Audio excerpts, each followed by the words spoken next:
বেছে নেন কে master mind.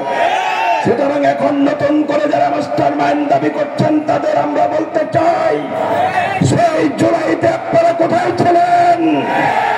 সেই জুলাইতে শত শত ছাত্র জনতাকে প্রথম দিকে যারা গুলি করছিল তখন আপনারা কোথায় ছিলেন? সুতরাং মাস্টার মাইন্ড দাবি করলে হবে না, বরং বাংলাদেশের মানুষ খুঁজে নেবে প্রকৃত মাস্টার মাইন্ডকে।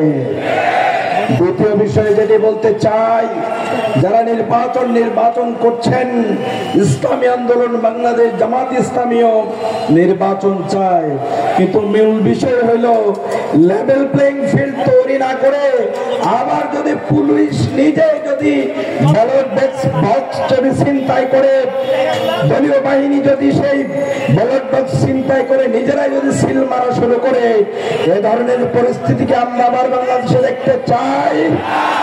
সুতরাং সোজা পরিষ্কার কথা, লেভেল প্লেইং ফিল্ড তৈরি হবে, তারপরে নির্বাচন হবে। কারণ বাংলাদেশের মানুষ আর জনতার নির্বাচন চায় না, কারণ জনতার নির্বাচন হলে আবার নতুন করে বাংলাদেশের স্বৈরশাসক আমাদের উপরে দেখে বুঝতে পারে। এজন্য মানুষ যার যার ভোটাধিকার প্রয়োগ করবে এবং মানুষ মানুষের নেতা নির্বাচিত করবে। বাংলাদেশ জামাত ইসলামী বলতে চাই, ইসলামী আন্দোলন সহ সকল ইসলামী রাজনৈতিক নেতৃবৃন্দ, দেশপ্রেমিক রাজনৈতিক নেতৃবৃন্দ ঐক্যবদ্ধ হয়েছে। আগামী দিনে যদি মানুষের অধিকার প্রতিষ্ঠিত করতে হয় তাহলে একটি ইনসাফপূর্ণ রাষ্ট্রের কোনো বিকল্প নেই। সংগ্রামী ভাইয়ের আমার, ঐতিহাসিক সৌরবাদ্য উদ্যানে ইসলামী আন্দোলনে বাংলাদেশ যে ঐতিহাসিক সমাবেশ করেছিল, সেই সমাবেশের মধ্য দিয়ে বাংলাদেশের মানুষের কলিজার মধ্যে এই চিন্তা চেতনা তৈরি হয়েছে। আগামী দিনে রাষ্ট্র হবে সেটি হচ্ছে ইসলামী রাষ্ট্র।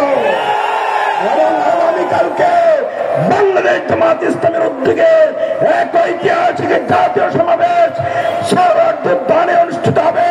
সেখানে সকল রাজনৈতিক দল, ইসলাম প্রেমিক, ইসলামের পক্ষের দলগুলো থাকবে। আগামীকালকে সে সমাবেশের মধ্য দিয়ে এক রাজনৈতিক ইসলামী ঐক্যের অভ্যুত্থান হবে ইনশাআল্লাহ। এটির মধ্য দিয়ে বাংলাদেশে যারা নতুন করে ফ্যাসিজম বাস্তবায়ন করতে চায় তাদের মূলোৎপাটন হবে ইনশাআল্লাহ। সবাইকে মোবারকবাদ। আল্লাহ হাফেজ।